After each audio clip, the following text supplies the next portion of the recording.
Good afternoon. I'm Susan Pharr. I'm Director of the Program on U.S.-Japan Relations. I'm very delighted to welcome you to this session today, which is the kickoff for the academic year for the program's series of seminars.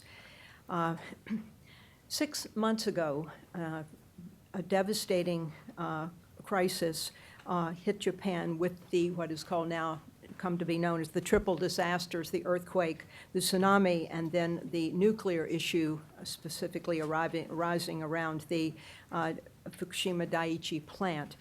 And out of that have come a host of problems once Japan moved past the stage of rescue and moving people into shelters. Now facing Japan are a series of challenges. The first is the rebuilding challenge, which includes rebuilding people's lives. In other words, a psychological dimension to that, but certainly the physical problem of finding housing and recreating lives and communities for the people directly affected. The second is certainly a nuclear safety issue. They're still dealing with the problems at the Fukushima Daiichi plant. And there's the larger problem of the other reactors in Japan, having a Japanese public reacting to the issue of Japan's very heavy reliance on nuclear power and what the future holds in terms of nuclear power. There's a third problem, the radiation issue, both in water supplies and in food supplies that affects people far from the directly affected area. And fourth, there's an issue of economic recovery for Japan from the setbacks of all of these things happening, and there are tremendous spillover effects on the economy. As a political scientist, I would add a fifth challenge, which is one of political leadership on a country that has had regular turnover over the last 6 years at the level of prime minister, and prime ministers, the current prime minister just having come into power, Mr. Noda, now having to cope with providing the leadership and restoring the trust necessary to find the way forward. So all of this has been happening, and what we will have this year in the program on U.S.-Japan and also the Reischauer Institute of Japanese Studies is a series of events to look at the rebuilding following these crises in Japan. This week, in addition to this panel, there will be a panel on Friday over in the Psy Auditorium, the largest room on the other side of the street, beginning at 4 o'clock, in which there will be reports from Harvard people who were in, have been in the area over in one case, or several cases, doctors who are actually providing care to those suffering from dislocation. So there will be a series of events beginning with this one and the one this Friday over the coming semester, co-sponsored by the Reischauer Institute and the Program on U.S.-Japan Relations. So this is the first of these events. For today's presentations, we have 3 panelists who are extraordinarily well qualified to be presenting. And I should mention that in addition to having the Reischauer Institute as a co-sponsor today, the Department of Anthropology, the Takemi Program in International Health of the Harvard School of Public Health, and also the most of our Ramani School Center for Business and Government at the Kennedy School are all co-sponsors of today's event. So our first presenter will be Robert Feldman, also known as Robbie Feldman, who's Director of the Economic Research Department at Morgan Stanley in Tokyo. He is also Managing Director of Morgan Stanley, the Tokyo operation. He received his bachelor's degree in economics and Japanese studies from Yale, his PhD from MIT. He is, for those of you who are based in Japan, he is a very frequent commentator in the media on issues relating to the Japanese economy. His most recent book was called The 7 Skills of Top Analysts. He has a wide variety of publications. And I am keeping these introductions short to turn things over to our speakers. Our second presenter will be Michael Reich, who is the Taro Takemi Professor of International Health Policy at Harvard School of Public Health. He received his bachelor's degree in molecular biophysics and biochemistry and from Yale, and also an MA and PhD from Yale. He is now, of course, based in the School of Public Health, and his books he's published in many, many fora, He has a most recent book is Pharmaceutical Reform, A Guide to Improving Performance and Equity, published in 2011. He really is a leading commentator on issues of public health in many settings, but now in Japan, and he's just come back from Japan himself. Our third presenter is Ted Bestor, who's the Reischauer Institute Professor of Social Anthropology and Japanese Studies in the Anthropology Department, and he's also chair of that department. He is the incoming president of the Association for Asian Studies, in that he's currently vice president, and in 2012 will become president of the leading association in Asian Studies. His bachelor's degree was a bachelor degree in Japanese Studies, Anthropology, and Linguistics, was from Western Washington. His PhD is from Stanford. He has many books, including one on neighborhood Japan and a very well-known book called Tsukiji, The Fish Market at the Center of the World. He's published widely on food and marine resources and other related issues. So let us begin with Robbie Feldman.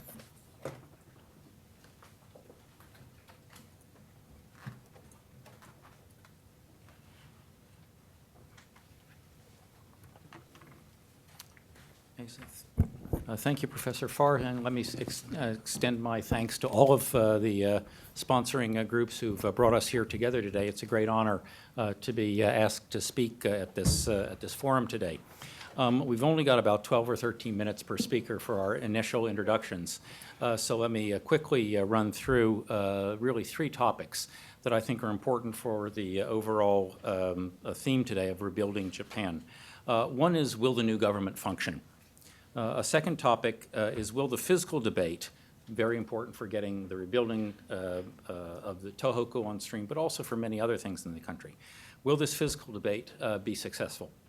And the third is the energy debate, again, triggered by the Fukushima issues, but already there was a major issue globally on what we do about energy issues. So will this energy debate be brought to a successful conclusion?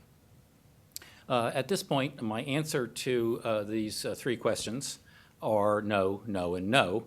But that doesn't mean that the answers are never, never, and never. That is to say, right now we are not on a track where I can expect positive conclusions to any of these issues. But that does not preclude the possibility that events could change, decisions could be made to put us on the right track for all of them. So that's the sort of hope at the end of the discussion today. Let me start off with the issue of whether the government will be functional or not. And I'd like to start out, I guess, on slide 5 here. When I discuss functionality of a government, I go back to a little piece from a book called The Platinum Rule by a couple of Harvard Business School professors. And what they noticed was that in companies that had functional managements, there were really 4 functions that had to be fulfilled at the same time to make the company successful. They have a little psychology test so you can figure out whether you're a boss or a this or a that in their book. But what basically they do is have 2 axes here. One is on a method of communication, that is, are you direct or indirect? That's the vertical axis. The second issue is, are you open or closed with the amount of information you give people? Okay? Somehow they came up with these 2 axes. And what they, according to the quadrant you're in, you're either a visionary, that is the sort of shacho type or the company president type. You're a coordinator, or a nemowashiyaku. You're a research director, we call it chosabucho, or you're an enforcer, okay, or the keidibucho sort of person. If all 4 of those are functioning, in the leadership team, then you've got a successful team. That is, you can do what you want to do. If you think back to the Koizumi administration, Koizumi was very much the visionary. He knew what he wanted to do. He had Takenaka as his research director. He had, Uejima as his enforcer, and Uejima was a tough guy. I mean, I can guarantee you, he was a tough guy when I had to deal with him. You basically do what he says or there's trouble, okay? And then in the enforcer area, he had a guy named Tango from the Ministry of Finance, but sitting in the cabinet office to make sure that what they said was going to get done actually did get done. And if it didn't get done, the PM was going to hear about it, okay? So that seemed to work very well as a management team, okay? what about the team we have right now? Noda is supposed to be our visionary. Vision is not so clear. It's not clear where he wants to take the country. He did an essay in Bunge Shinju a couple weeks ago where he said that his conception of politics is to get people of differing opinions in a room together and come to compromises. Well, that's okay if you're a cabinet secretary, but if you're a prime minister trying to take the country somewhere, that's not exactly a vision of where you want to go. Who knows? He may develop one, it may come along, but right now, as a visionary, it's not so strong. Do we have a coordinator? It might be Maehara, who has very different policy projections or policy views from Noda, but he's now in the party policy affairs job, okay? Which means he's got to coordinate people in the party about where they want to go on tax and fiscal policy, Bank of Japan policy, stuff like that. The research director is Furukawa Motohisa, a very talented fellow. Noda intentionally, what's the right word, concentrated all of the major economic portfolios in that one single person. They had been spread among a number of different people in both Hatayama and Kan governments. Noda intentionally put all of the major economics functions, that is to say the economics minister, the social security reform portfolio, and the national strategy portfolio, all in a single guy. Okay? We don't have an enforcer yet, at least not anybody who is clear. So I would give Noda reasonable marks on a couple of the things he did in getting the team together, but it's not really clear to me that this team is fully functional. Let's go one further. Another good thing that's happened is that Prime Minister Noda has decided to reconstitute the Council of Economic and Fiscal Policy. He won't call it that. That's something that Koizumi used, and we would never want to use the same name that Koizumi used for that something because, you know, don't want to even think about referring to that. At least that's in the Democratic Party's sort of mind on this. But functionally, it's exactly the same. He'll have major economic cabinet ministers. It'll be essentially run by the economics minister, Furukawa, and then have a couple private sector people. This time from the labor unions, that was never true before, but also from business to sit down and make policy. Okay? Now, whether that's actually carried out, that's something that, Noda will have to enforce. That said, if you look at the cabinet minister appointments, there are a number of cabinet ministers who are simply not experts in their fields. The new finance minister, Azumi, is a talented politician, but he has no experience in the financial areas. And he said so in public. Okay? 2 days after he's appointed, or 3 days, whatever it was, he has to go to the G7 and stand on the same stage with Geithner and all the other global finance ministers having no experience in budgeting in international financial matters. Basically, what's happened here is the bureaucrats will be controlling this set of inexperienced ministers. So on one hand, you have a very experienced, very knowledgeable, Furukawa running the economics functions, counterpart Maehara in the party. You have a series of inexperienced ministers, highly dependent on the civil servants below them, and that would suggest that that group of people will want to kind of continue business as usual. So in the end, Mr. Noda is going to have to make some decisions, and we just don't know which way those are going to go. So we are now looking for indications. One of them would be, for example, what happens with the Trans-Pacific Partnership. This is a very hot-button issue in Japan because basically it means agricultural reform. The current agriculture minister, Kano, reappointed because he supported Noda in the battle for a prime ministership, very anti-TPP. Noda himself is very much in favor of it. In his district, in Noda's district in Chiba, they all want to do more on this, ship Japanese agricultural produce to the world. So there is a big difference, a 180-degree difference within the cabinet on what they want to do about this. Noda's going to have to make a decision. And so we will see over time which side this goes to. As things stand now, most people in financial markets who I talk to are pretending to believe that it's going to work. That's the working hypothesis. Nobody wants any more bad news. So now we have a new prime minister. We will pretend that this will work out, but we're not really sure. And evidence has to come forward that this is going to work. I'm still skeptical because I don't think they have call it the unity. I don't think they have the vision of where they want to go yet. It's not impossible that it will work out, but I think we're going to have at least a few more months of rattling and battling before there's an answer to my first question. So for the moment, the answer, will the new government function, is no, but there is an option on it working in a few months' time. So that's the first point. Fiscal policy. Let's move on to page 29. In the handout. This is the handout I usually use with clients, so there's a few more pages than normally I would use at a presentation like this. But okay, start here. When I go around Japan and talk to audiences around the country, I was just in Fukui last week, for example, small town Japan seaside. These are, investors, mostly individual investors, who just want to know about the world economy. Okay.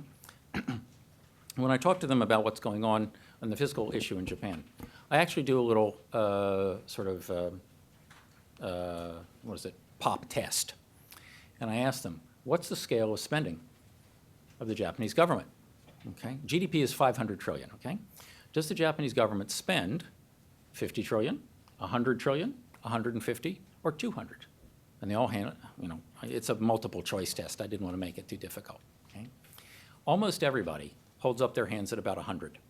The reason they do that is they're looking at the numbers at the top of this little slide that are the standard Ministry of Finance numbers for the national budget every year. It comes out at the end of the year when they're doing the new budget. Okay? This is what we call the general account of the central government. Here, for 2008, it's 83. More recently, it's been about 90. Expenditures up a little bit. But basically, these are the numbers where people look at when they say 100. Okay? Wrong numbers. Okay?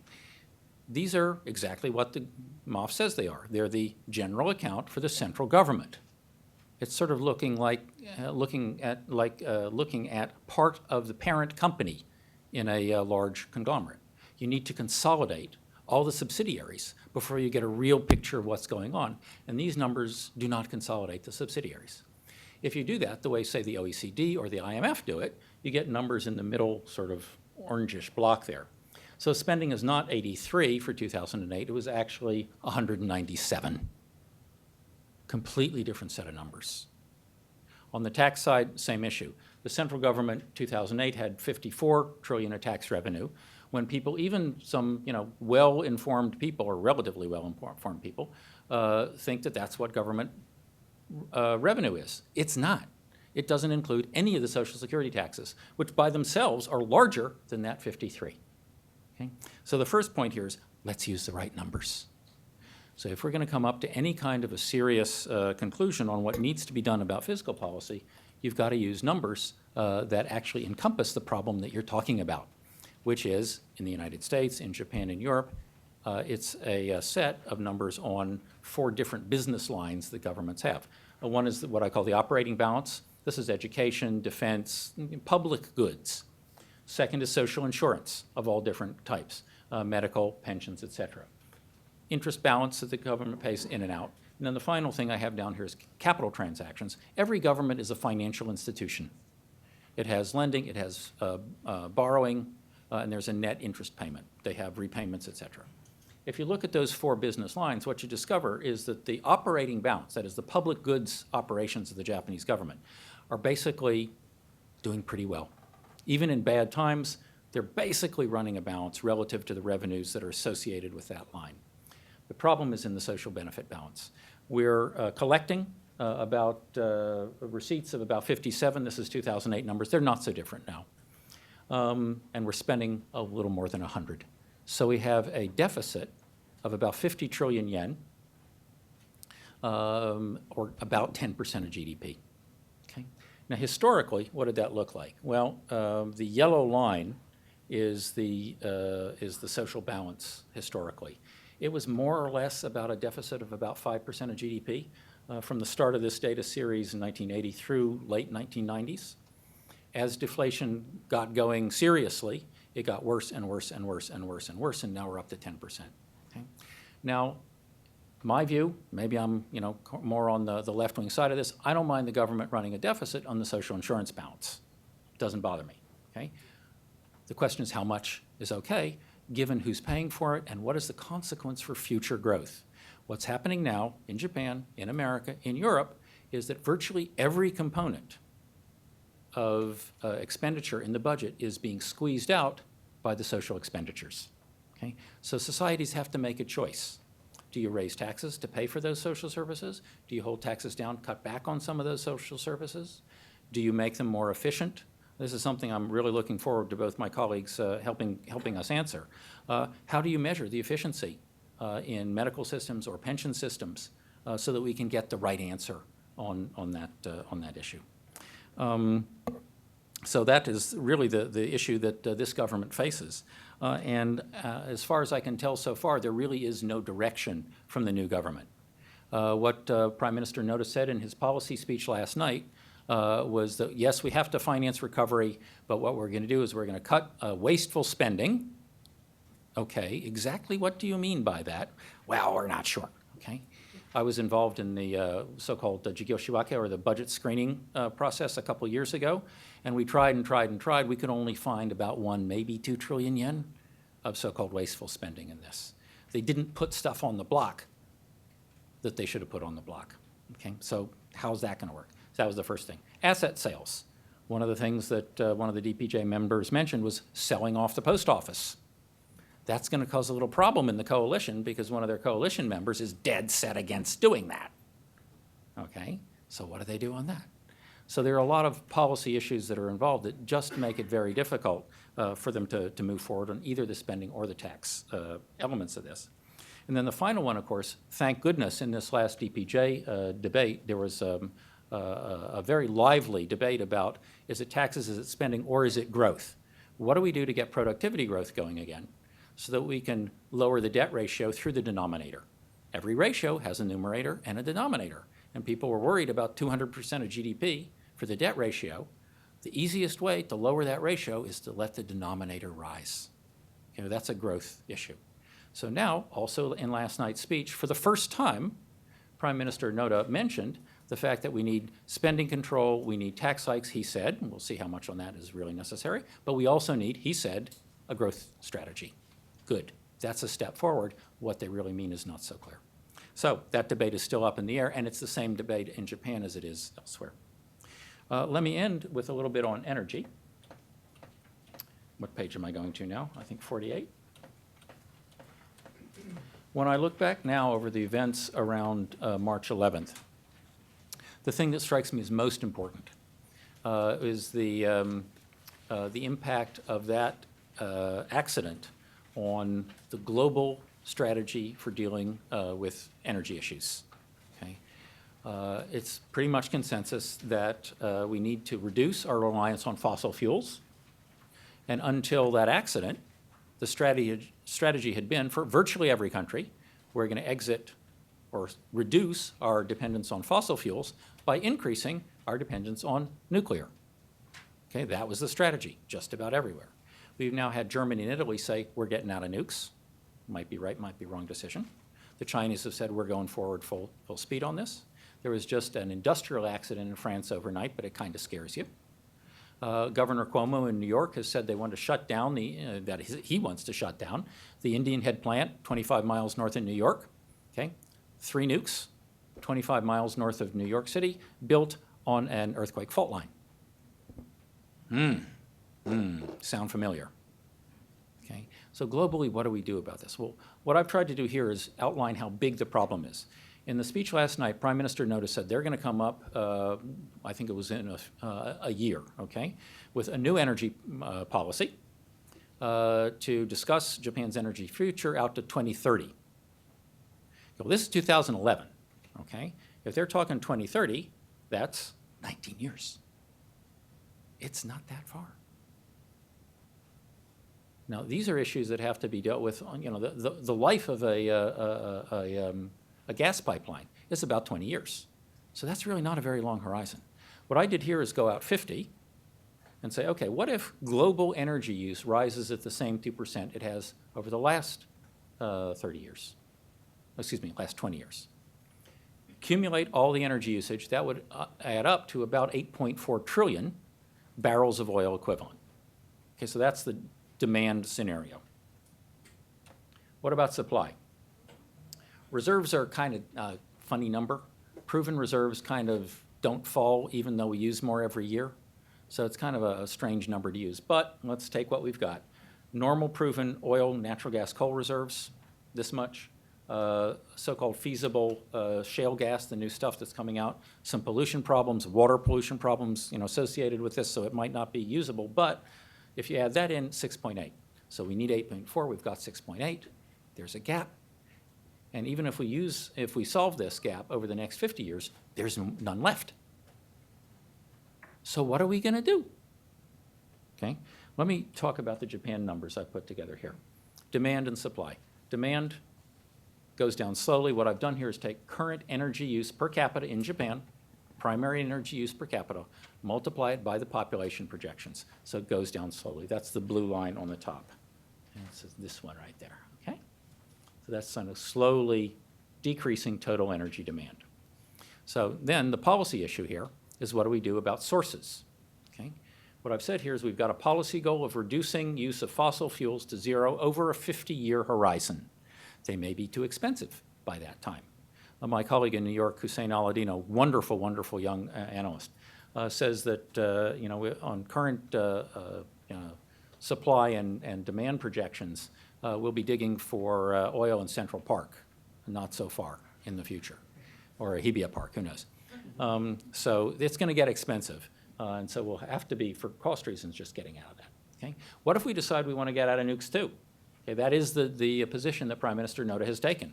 Not immediately, good, but over time. So 50-year nuke phase out. Okay? Well, if we're going to get out of fossils and get out of nukes, that means the renewables have to, by 2060, be at a level that will satisfy all of our energy demand. That would require, and this is the interesting calculation, a growth rate from current levels of about 5.8% per year. How is that going to happen? We need a lot of technology in all different areas.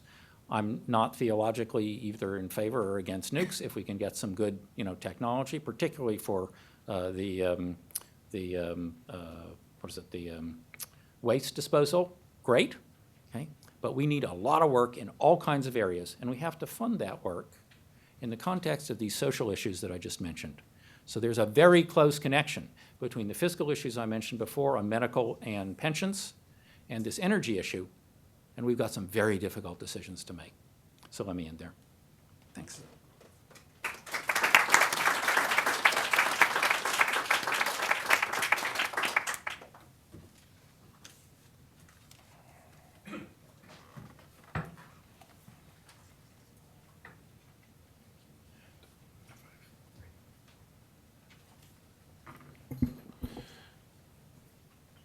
Thank you. It's a pleasure to be back here again. And thank you, Susan, and the U.S.-Japan program for the invitation.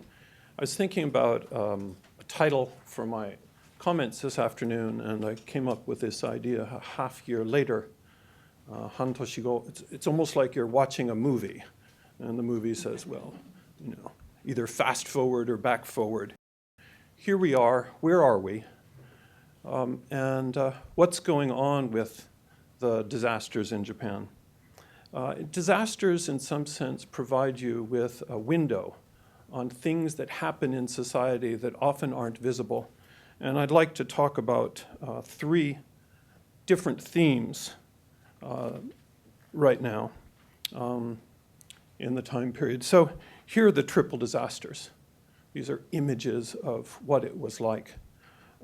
And I'm going to talk a little bit about how these reflect on the changing demographic picture in Japan, a little bit on how they reflect on the question of the health impacts of the disasters, and finally on questions of social trust in Japan. So as we think about the areas affected, they have two contrasting dimensions to them. The first is the increasing elderly in Japan. The Tohoku area that was affected has a high elderly population, high prevalence of chronic diseases, decreasing number of doctors. There are many questions about what kinds of policies are right to help reconstruct the area, how to create a viable economy for places where the fishing industry has been destroyed or people have been evacuated and are no longer have their farms and their livelihoods. There was an article in yesterday's New York Times that presented, I thought, a marvelous picture of the trauma that people are undergoing as they're caught, not able to move forward, not able to move backward, as policies at the national level and at the professional level are, in a sense, frozen. There's also some very interesting work that's been done by Daniel Aldrich on the role of social capital and what the challenges of reconstructing social capital in areas that have been devastated by these disasters. And in addition, there are reports of high numbers of suicides by people who don't want to be burdens to their families anymore. This is a recent special issue of The Lancet, just on health policies and health achievements and health challenges in Japan. It was put online on September 1st.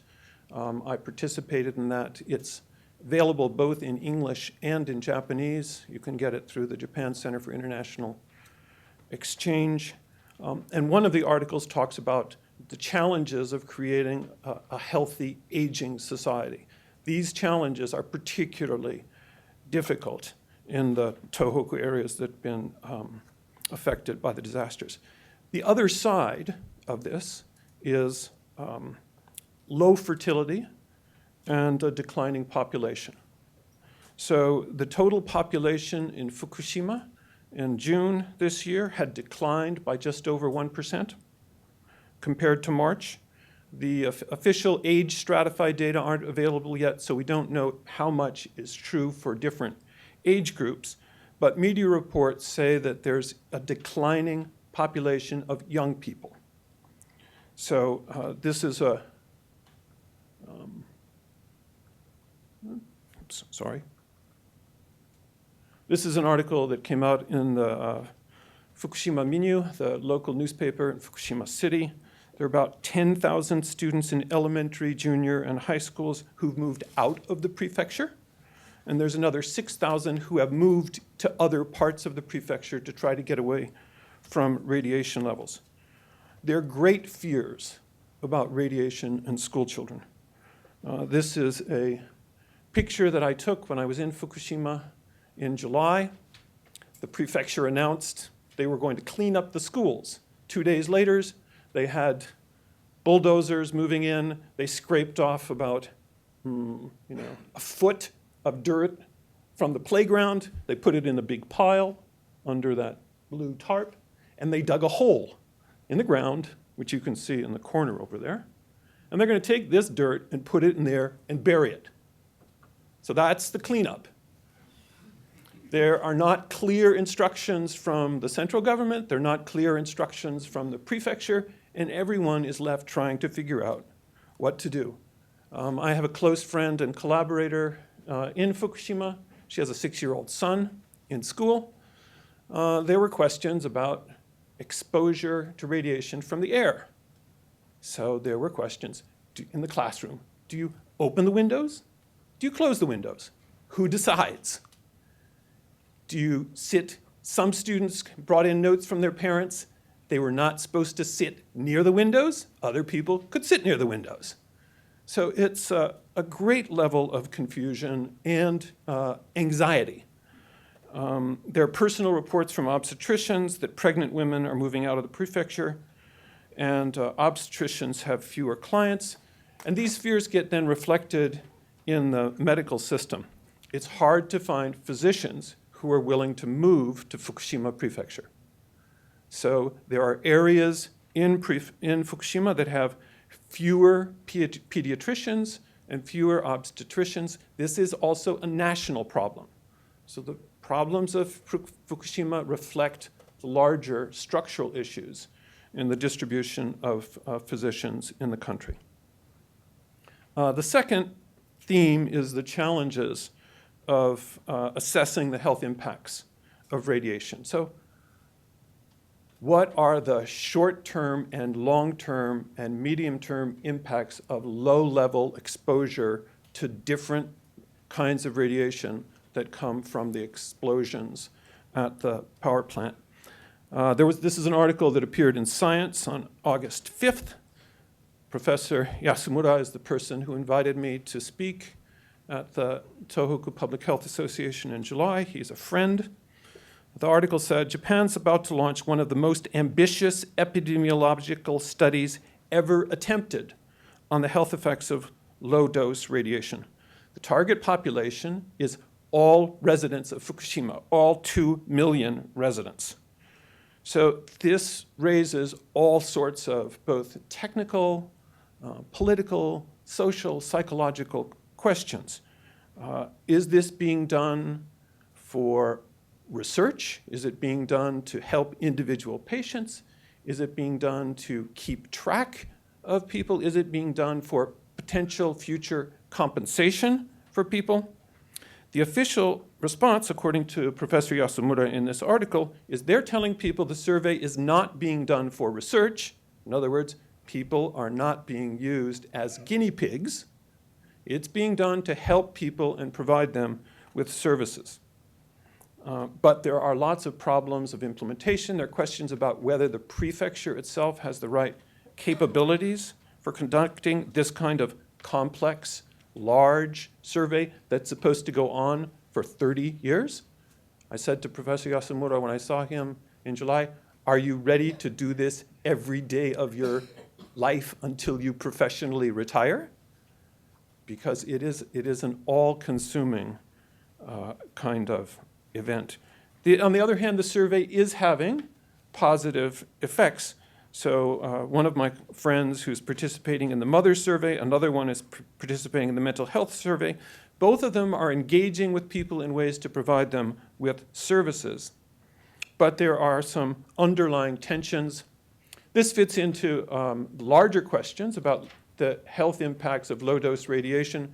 This is an article that appeared in the New England Journal in June this year, summarizing what is known and what are the implications from Fukushima, placing the Fukushima event between 3 Mile Island in the US, less severe, and Chernobyl, more severe.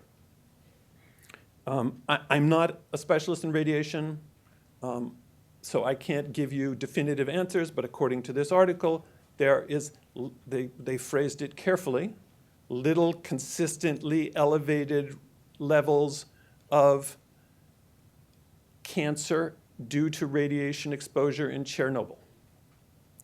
But they emphasized, as said here, the importance of clear communication about exposure levels and corresponding risk, which has not happened in the case of the triple disasters earlier this year.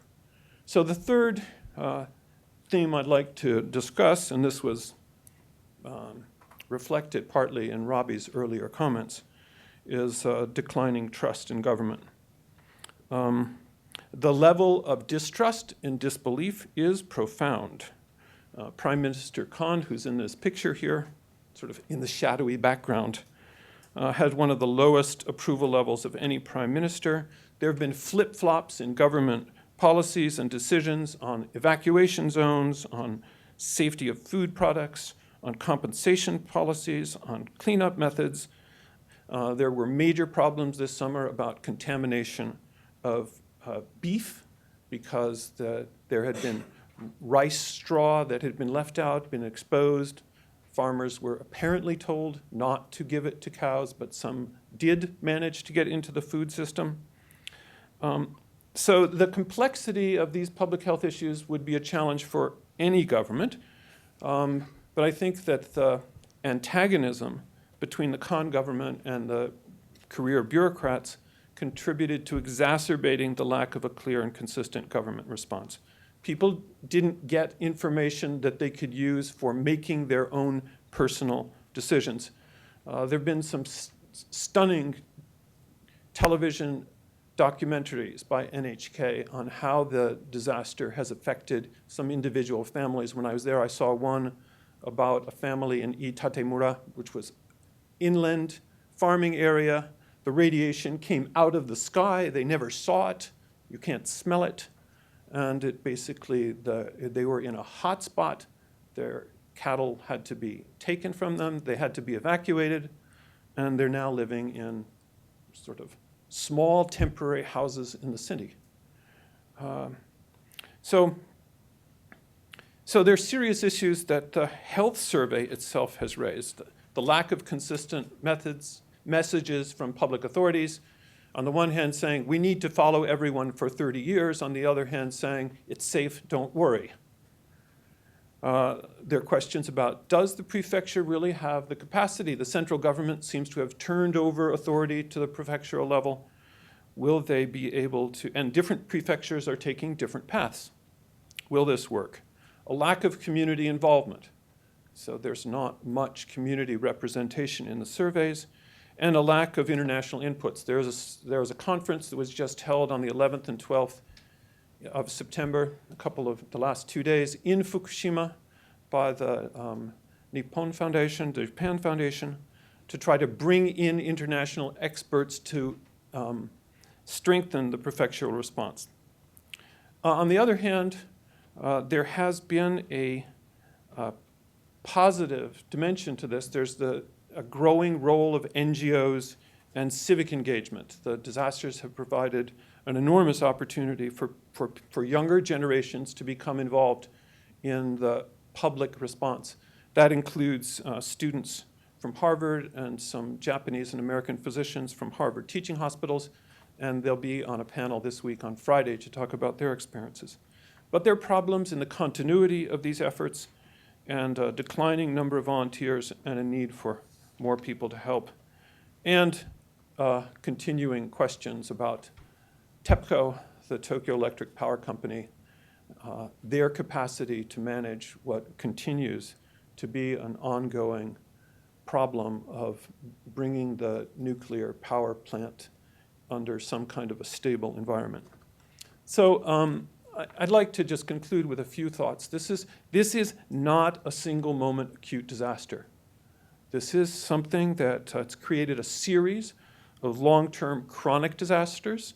They differ in character and consequences across the region, especially between the tsunami-affected zones and the radiation-affected zones, different economic bases, different demographic impacts, and different psychosocial consequences. I've only touched on some of the chronic issues today. There are many more that require analysis: economic reconstruction, housing for evacuees, jobs for evacuees, chronic health issues, especially the mental health aspects. How do you rebuild community social capital? How do you clean up the radiation contaminated areas? And ultimately, who takes political and economic responsibility for the events and the aftermath?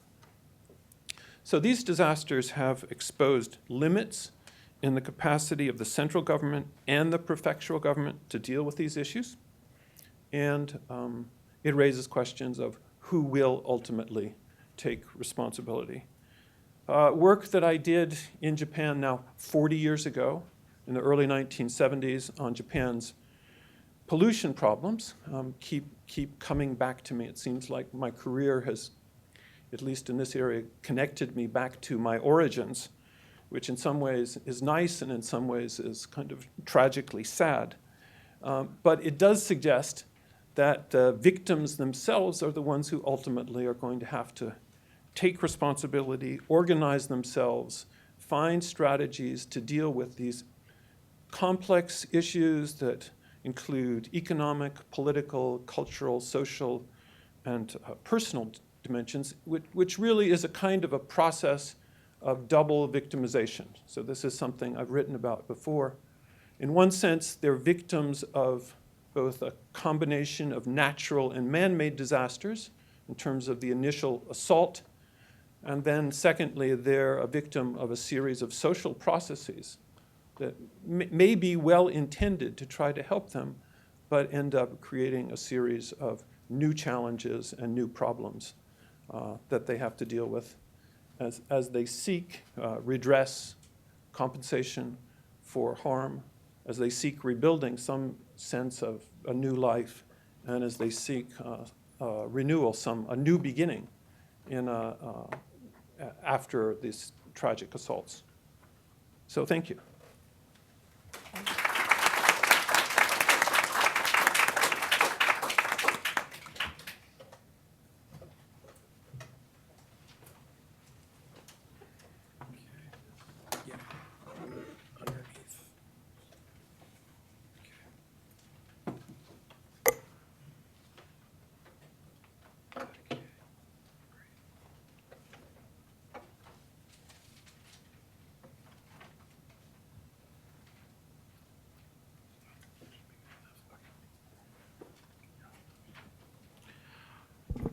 Hello.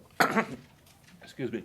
I'm Ted Bestor. I'm here from the Department of Anthropology. It's my great pleasure, if one can say, great pleasure to be involved in a panel on such an unpleasurable topic. That's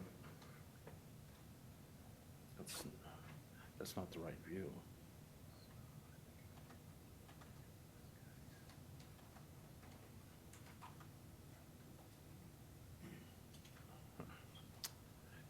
It's not, can't get it full screen. While we fumble with the technology, I will explain that I don't know how to tie a bow tie. So I decided that I would represent Cool Biz, the official dress style of Tokyo this summer. I was delighted to see that my Hawaiian shirts fit right in, look just like a Saturday-mon. Okay, I'm talking about catastrophe, food, fish, and Tohoku. My remarks will intersect in a number of ways with things you've already heard, including the chronic, persistent nature of this crisis. And I think a couple of pictures from the fishing port of Kesennuma really tell an awful lot of the story right there. But there's some things in these pictures that you wouldn't necessarily know. This is a fishing vessel that fishes off the coast of Tohoku. That is to say, it's a local fishing vessel. It's a rather large local one, but it's nonetheless a ship that goes in and out of the same ports all the time. This one is, unfortunately, you can't see the real scale of the ship. It's a 379-ton fishing vessel that usually plies the waters of the Indian Ocean. It's part of Japan's distant water fleet. Happened to be in Kesennuma Harbor at the time. Kesennuma Harbor is one of the major fishing ports for the long-distance pelagic fleet. And so the destruction of fishing resources in Tohoku is not only a very local matter, but it's a global matter as well, because fishing vessels that are in virtually any part of the world's oceans at a given time have been affected as well. And why this is consequential shouldn't be no surprise to anybody in this room. These figures will bear it out. The per capita consumption of seafood by Japanese is roughly 60 kilos a year, the highest per capita consumption of any developed nation in the world. The average global consumption is 17. If you look in terms of protein consumption, 23% of Japanese protein comes from seafood products. In the US, by comparison, only 4%. So the loss of a fishing industry in Tohoku has major consequences for obvious sorts of reasons. And there are all kinds of different dimensions of how this works itself out. It's not simply the loss of vessels and so forth. There, of course, as we all know from the tragic first coverage of the events, food and shelter for the victims was an important issue. And simply getting food into the region at first and distributing it was a major effort. Many organizations in Tokyo and elsewhere in Japan organized what's known as takidashi, a sort of emergency relief supplies, sending food and volunteers to deliver food to Tohoku. And that actually still continues, but in a more symbolic way. Certainly the basic issues of sustenance, of getting food and water to residents of Tohoku, have been largely overcome, but there are still organizations, for example, one that I participated in over the summer, a group of seafood wholesalers from the Tsukiji market in Tokyo made trips every couple of weeks to different parts of Tohoku to bring food, not because the people there were starving, but because they certainly weren't getting great sushi. This was an opportunity to sort of lift community morale by coming in with several large tuna and flaying them there and serving free sashimi to all comers. So at least symbolically, that food delivery still continues. And as I think most of us are aware, in the immediate aftermath of the disasters, there was a certain amount of hoarding of food and water, shortages in shelves in supermarkets in Tokyo and elsewhere, presumably either because people were buying food and shipping it by takyubin to friends and relatives in Tohoku, or more likely that people were just panic hoarding just in case the worst predictions about Fukushima came true. But there are also, of course, other dimensions of this disaster, and this gets to some of the things that Michael was alluding to, which is that these are going to be chronic issues.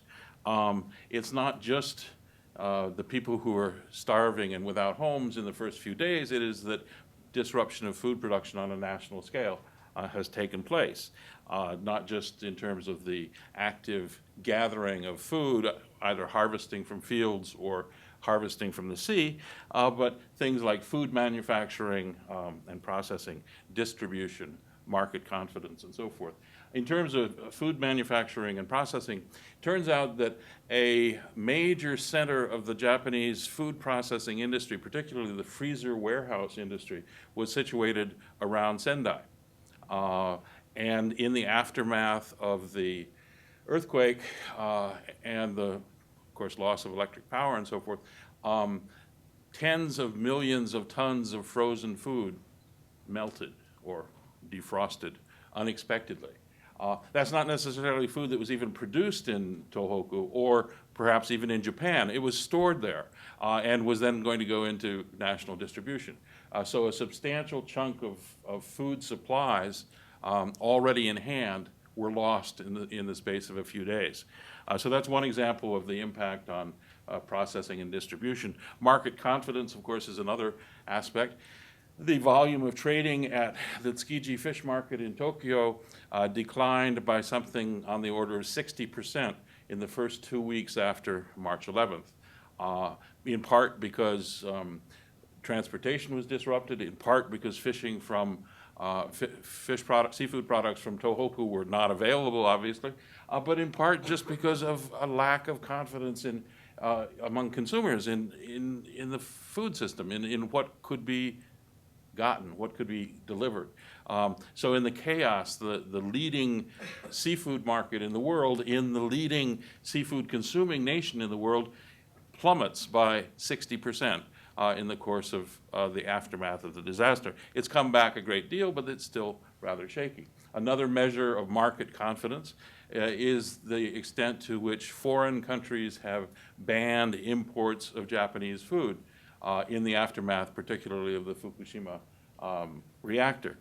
So China, Korea, many other countries in South and Southeast Asia have all banned some or all Japanese food products from entering world trade, which has a sort of a double whammy effect on the ability of Japanese agriculture and fisheries to recover from what is already a terrible disaster. Now, let me explain. I'm sure some of you are quite familiar with physical oceanography, but let me explain a little bit about the currents around Japan. The line that starts out here in the lower left-hand corner marked 1 and then squiggles across and comes out at 2 is the Kuroshio, the major, sometimes called the Japan Current, the major north-south current in the Western Pacific. The line that comes in by Hokkaido, number 7, is Oyashio, which is a major North Pacific southward flowing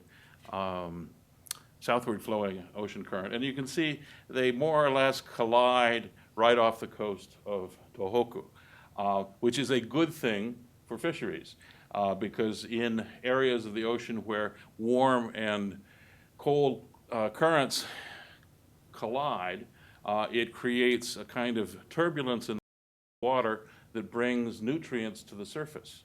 And hence, they are very productive feeding and breeding grounds for fish.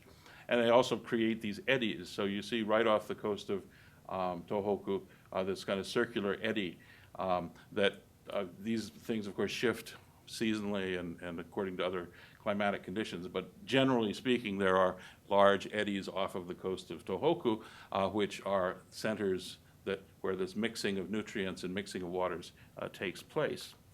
Now, to oceanographers, the Kuroshio is known as a western boundary current. That is to say, it's a south to north strong current, biologically very productive, brings warm water north. It's a major migratory path for aquatic life. And then, as I just explained, these eddies and the mixing of waters creates conditions that essentially mean that the Tohoku coast is one of the possibly 4 or 5 most productive fishing grounds in the world, like the Grand Banks off of Canada. Now, this is a map that shows major fishing ports as of 2000 with annual capacities in metric tons of how much is landed, and you can see that the Tohoku coast contains quite a few of the major, the top 5 fishing ports. At the very northern end of Tohoku is Hachinohe, which is the largest circle up there. Then 2 circles down is Kesennuma. The one that abuts it is Ishinomaki and Sendai. So 3 very, very large ports. In Hokkaido, on the almost eastern end, the large circle is a port named Kushiro, and then just near Narita Airport is another large fishing port known as Choshi. So you can see that there's an awful lot of fishing activity along this coast. The northern part of it is called the Sanriku Kaigan, the Sanriku coast. As I said, on a global scale, it's a very important fisheries area, and in terms of domestic production, roughly 10% of domestically produced seafood in Japan comes from that region.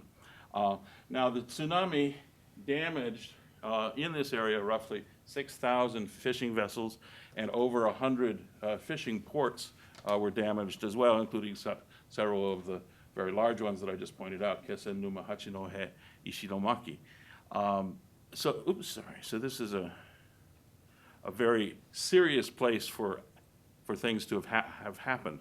Aquaculture is also a very important part of the seascape, if you will, in Tohoku.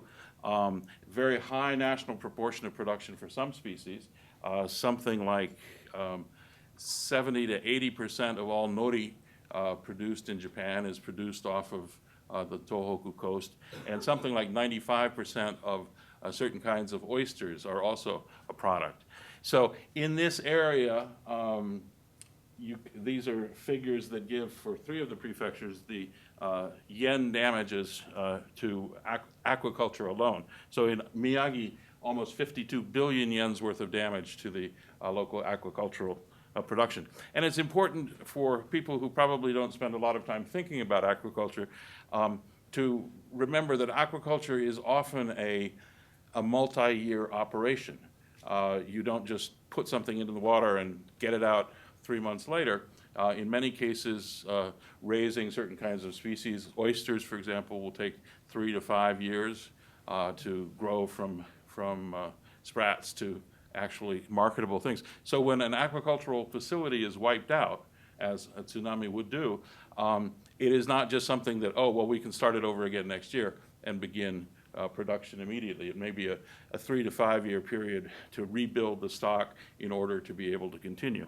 So this is a very serious problem, including, of course, the problem, as with the fisheries in general, of how do these industries continue if there are not people around to be able to continue them, but also what do those people do during the interim when they are not able to work.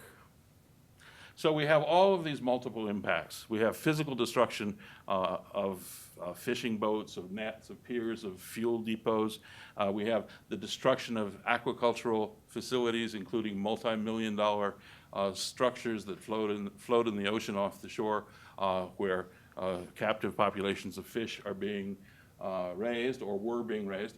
You have the disruption of seabeds, which may seem a little bit odd, but it's important in terms of thinking about particularly coastal fishing, that the character of the seabed is very important for the distribution of particular species. And over generations, a given fishing community will learn what the character of its seabed is like. That's the local knowledge that goes into successful fishing. Well, in many areas, the seabed has been completely changed. So even if the ships were there, even if the crews were there, even if there was a market, they have to, in a sense, rebuild the fishery from not the ground up, from the bottom up. They have to understand how currents have been changed. They have to understand how the aquatic environment may have changed and so forth. Clearly, the working fishing population in many areas has been dispersed, perhaps permanently. Will people want to return to this area? Processing plants were destroyed, and as I mentioned earlier, freezer warehouses have been destroyed. Distribution and supply chains have been disrupted. Market facilities, local fish markets and so forth, in many cases have been destroyed, although those are probably the simplest thing to rebuild, since a fish market in Japan generally consists of a large area of concrete with a shed over it, so that people can walk around and bid on fish. So this one is probably the easy thing to do. But again, restoring market confidence in light of shortages, contamination, and particularly radiation is going to be a very, very difficult sort of a thing. Now, radiation. Michael ended by saying that there were differences between the tsunami zones and the radiation zones. And that's true, but they are not unlinked to one another. The leaking water from the Fukushima Daiichi plant is estimated to have 20,000 times the legal limits on permissible amounts of radiation in water. And as you can imagine, tracking radiation plumes in offshore waters is pretty tricky. You can't just stand in a particular spot with a Geiger counter as you could in a land-based survey. You have to send out ships, and they're moving around, and the tides and the winds and the waves, et cetera, et cetera, et cetera. So it's not a particularly easy thing to track where this radiation may be headed. But it is worth noting that the dominant currents, the ocean currents off of Fukushima, run northward towards Tohoku. So let's see. Go back to my map of ocean currents. That little circle off the coast of the Sanriku Kaigan is, if you think about it, a eddy that is simply swirling radiation waste from Fukushima in unknown quantities for an unknown period of time with unknown consequences. So in market terms, if you're a fisherman in Tohoku and you're lucky enough to have a boat, and you're lucky enough to have a crew, and you're lucky enough to have a fishing pier that is still functioning, nobody is going to want to buy your fish. You can't give them away. And people at Tsukiji certainly are not going to be selling them. And if they're not selling them at Tsukiji, they're not selling them anywhere. So this is a very serious long-term problem. Now, the central government, of course, has issued all kinds of plans. It's had various blue ribbon commissions and so forth for rebuilding Tohoku, and they all include proposals for the fishing industry, which has, as a matter of fact, been in steep decline for at least a generation. Overall, nationally, 30 years ago, there were 1 million people employed either directly in fishing or in subsidiary occupations connected to fishing. These days, before the earthquake, the number was estimated to be about 200,000. So in the course of a generation, it's gone from 1 million to 200,000 people involved in fishing. That's for the whole country, not just for Tohoku. But it gives you an idea of the kinds of declines that fishing has experienced. The rebuilding plans that the government is pushing, or some aspects of the government are pushing, would encourage consolidation of ports and facilities in Tohoku. As those of you who've had experience in rural Japan will know, many aspects of rural Japan are simply agglomerations or consolidations of formerly autonomous villages. And in the fishing world, each of those formerly autonomous villages has its own fishing industry, its own boats, its own customs, its own feuds, its own rivalries, and so forth. And so one clear, obvious solution to fishing problems in Tohoku is, well, let's just consolidate the fleets, put them all into a few harbors. Won't that be easy? Well, combining Japanese communities is never an easy thing, and I'll get back to that in a moment. Another aspect of the rebuilding plans is the suggestion on the part of the government that the fishing industry could be revitalized if outside capital were allowed to enter in. That is to say, non-locally owned companies entering into the fishing business to bring in capital and technology, allowing for larger scale production. And then another aspect is the notion of relocating populations to safer areas, not rebuilding all the fishing villages, all the villages that have been destroyed by the earthquake or the tsunami, and trying to move people inland. Now, there's an aspect of Japanese fisheries management known in Japanese as gyogyoken, which could be translated roughly as fishing rights or territorial fishing rights. It is a set of legally recognized rights that grant to local fisheries cooperatives the exclusive rights to particular species, particular areas, particular methods of catching. And so in order to fish in a particular way for a particular product in a particular place, you have to be a member of the local kyodo kumiai, the local fisheries cooperative. And of course, those fisheries cooperatives are very micro-local. They are intensely territorial.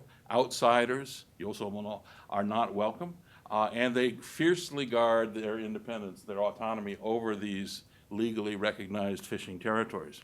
So the proposals that the government is making are wildly opposed by local fisheries cooperatives who have a lot of political clout, particularly with the party now in opposition, the Liberal Democratic Party. They demand that local facilities be rebuilt in every location where they were before. They are vehemently opposed to the consolidation of fisheries. That is to say, just because you happen to be the village next door, that doesn't mean we want to fish with you. And we certainly don't want you fishing in our waters. So the idea of expanding the zones for particular gyogyoken is highly controversial. They absolutely do not want to open fishing grounds or the fishing industry to forms of outside capital investment.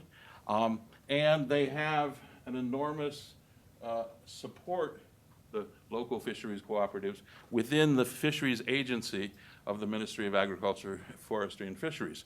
Why do they have enormous support from the bureaucracy, which you would think as professional fisheries management people would have an interest in reforming, consolidating, making more efficient, and so forth? Well, a simple reason is the venerable Japanese custom of amakudari.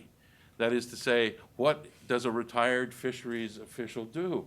Well, they retire and they get a job working for the National Association of Fisheries Cooperatives. So the interests of the bureaucrats are aligned, of course, through what political scientists, I believe, call regulatory capture, where the people who are being regulated control the regulators, and vice versa in a way. So ultimately, I think the ending of my story is much like the ending of Michael's and Robbie's, that this all comes down to a matter of political will. The only way that the fisheries crisis, the only way that the potential food crisis is going to be handled, any solutions will have to be political solutions, and this, as we all know, in a nation with serious, shall we say, underperformance of the political classes and facing massive costs of reconstruction. So, question mark, question mark, question mark, is the only way that I can end this. Though speaking of political underperformance, I was amazed that already a minister of the new cabinet has been forced to resign for making stupid comments about Fukushima. So, some of us spend our time wondering how long prime ministers will be in office. I think we ought to have a subcategory of that for, what is the shortest period of time a Japanese cabinet minister can be in office before having to resign. This guy may have been the fastest. Anyway, thank you very much. Second fastest. Well, the stakes are getting higher or lower all the time. Yes.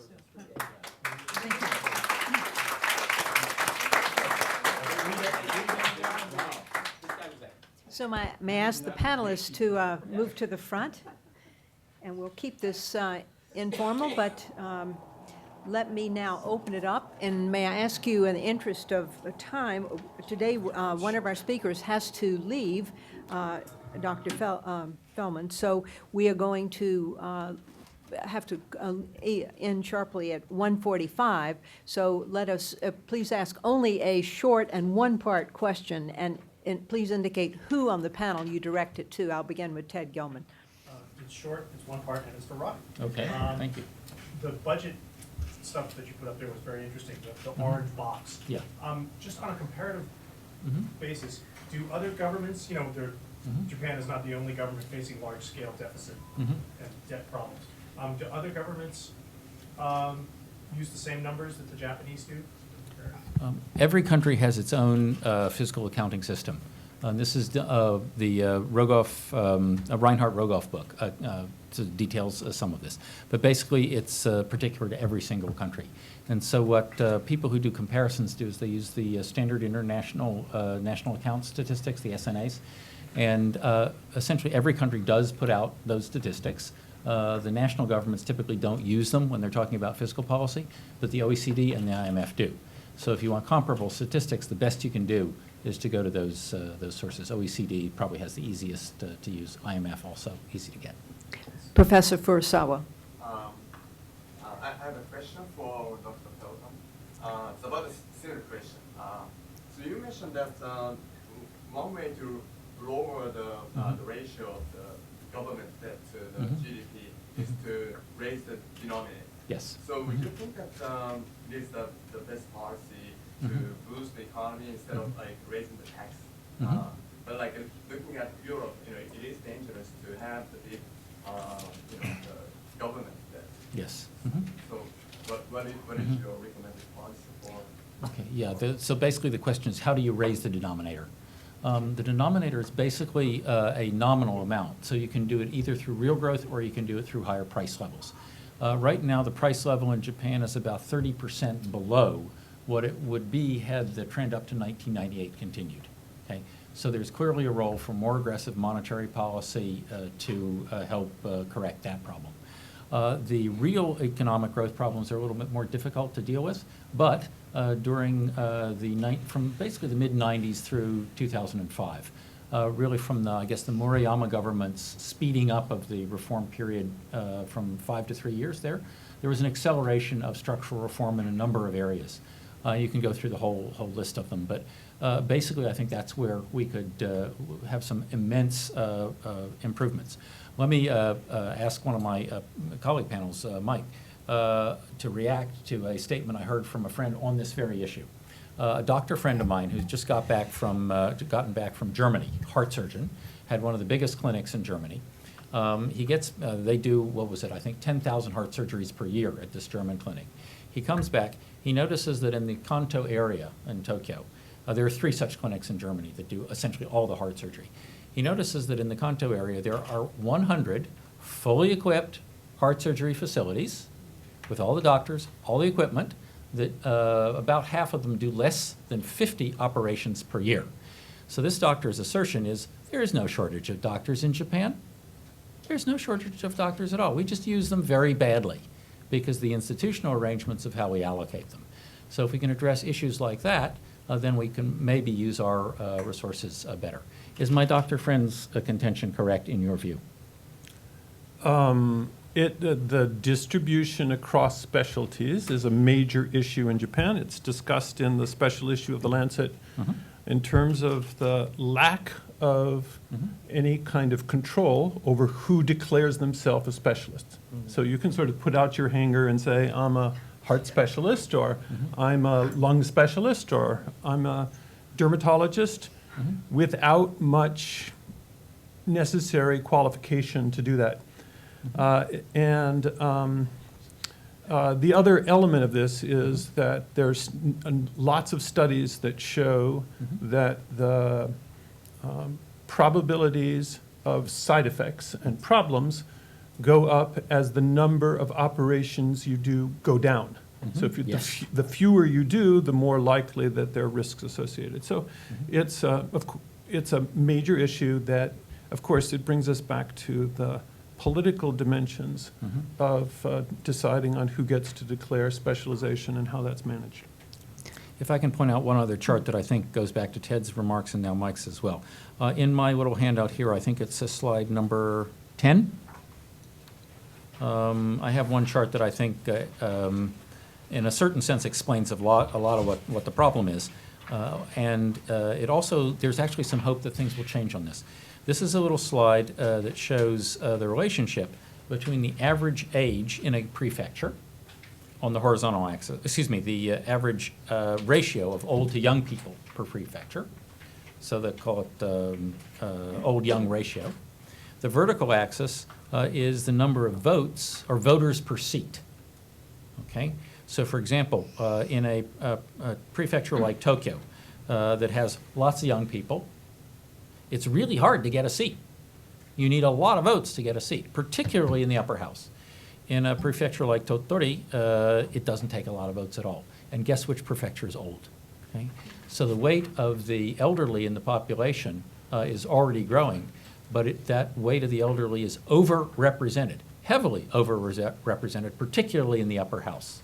Okay? There's now one court case that has gone through up to the Supreme Court on the lower house, and the Supreme Court ruled on March 23rd this year that the lower house representation system is unconstitutional.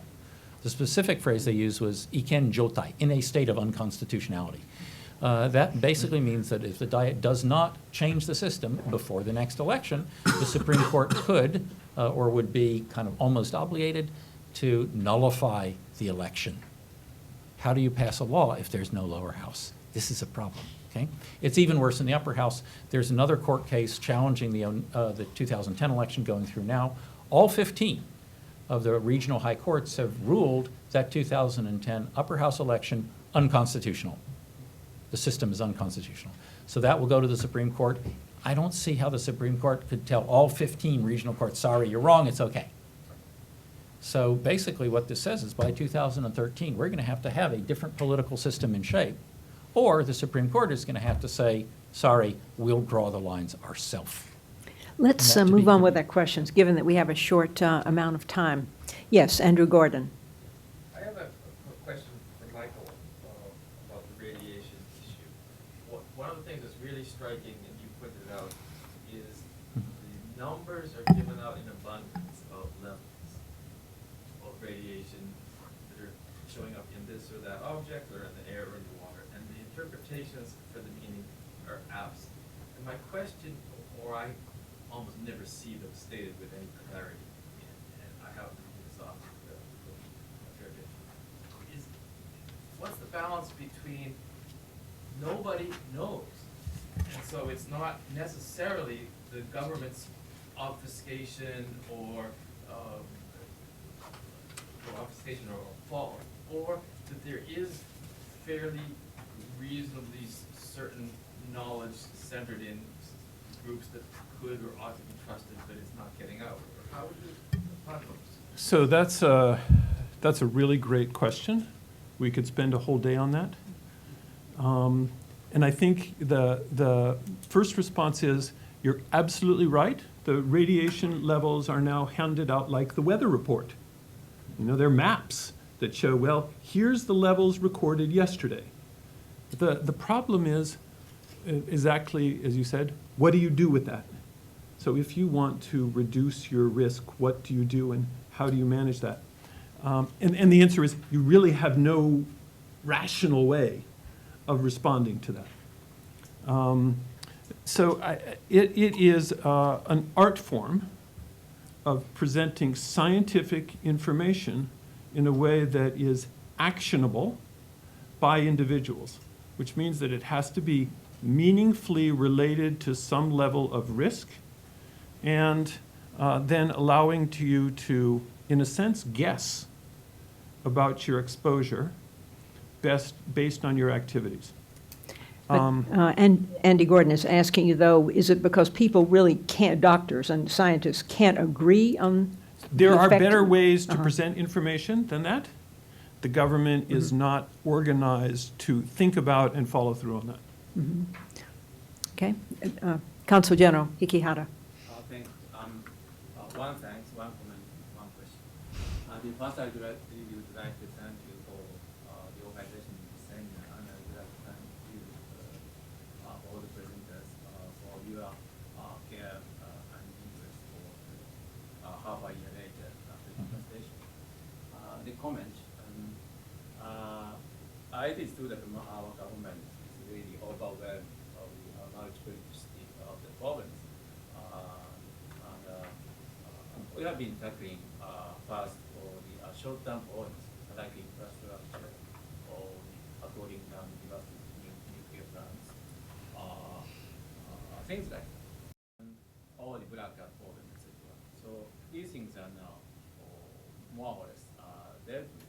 So we have to come to the long-term problems as you presented today.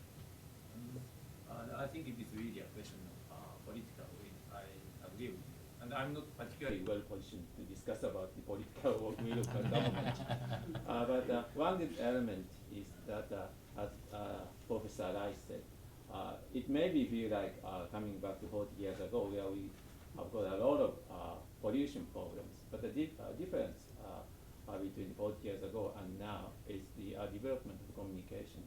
And I think that this development of communication and the development of the more active dynamism within energy or the individuals are very good signs. Actually, we don't have to think about the antagonism between the government and the NGO, but there should be a collaboration of these two players. And having a good communicator like Edano-san or Furukawa-san is a good sign. I don't know personally much about Noda-san, but according to what he's doing in his past days, he also seems to be a good communicator. And the question is for the Feldman. The most important economic problem now being discussed is not really accumulation of debt, but this high reappreciation of yen. How do you feel about this problem? Is it a very serious problem, or is it just a temporary?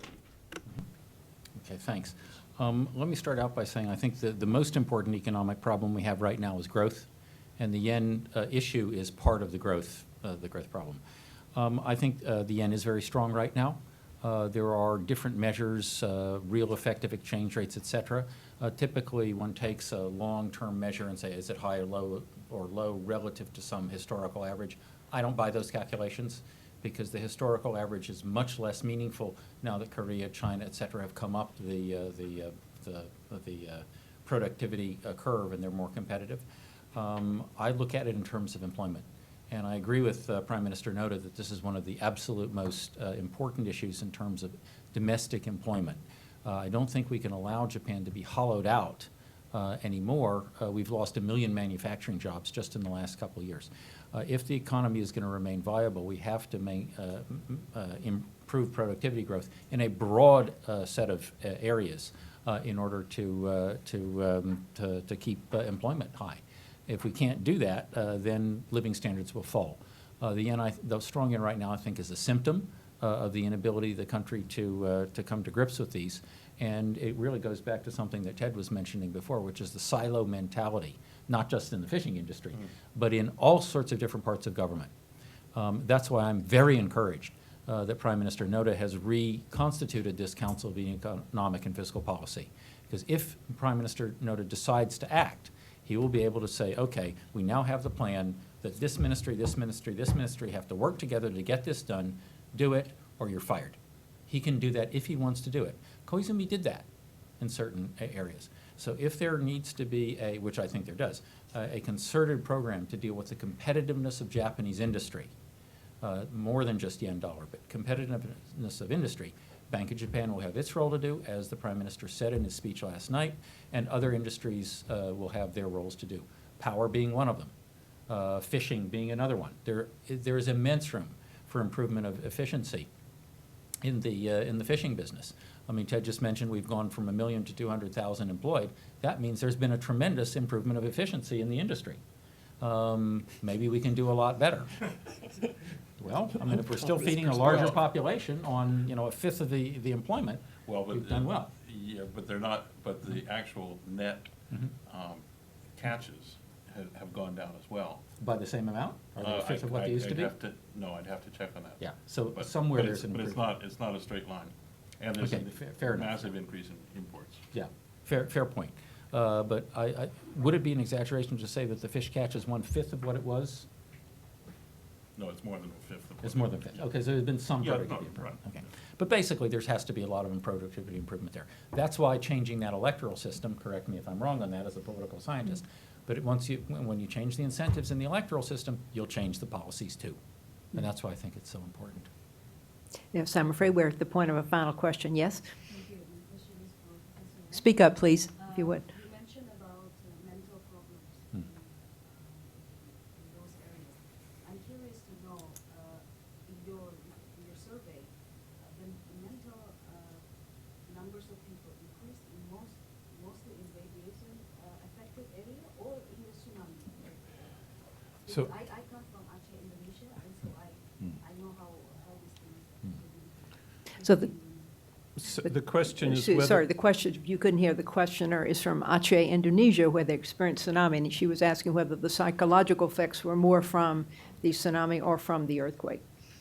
from the Oh, radiation. radiation, sorry. so I haven't been involved in the surveys. My impressions are that the mental health problems have risen in both areas.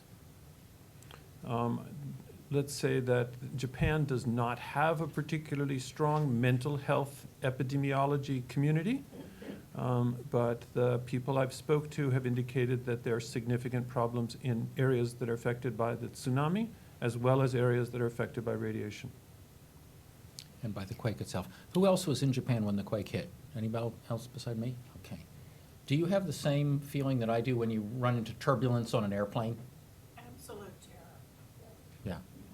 Yeah. When I run into turbulence on an airplane now, I just go, oop, oop, And the earthquake in New York the other day was not great either. Either, Do you know okay. What you had to say about the, Okay. the proximity of the nuclear plant. So this does, it's built in now. Well, I'm afraid we're at the end of our time. Fortunately, there will be another panel this week, again, at 4 o'clock, a building across the way on the concourse level. I'd like to thank you all for coming today and thank our panelists for great presentations. Thank you, Susan. It's online on the Lancet, it's English and Japanese, as well as videos. There's videos of the panelists. I have no idea.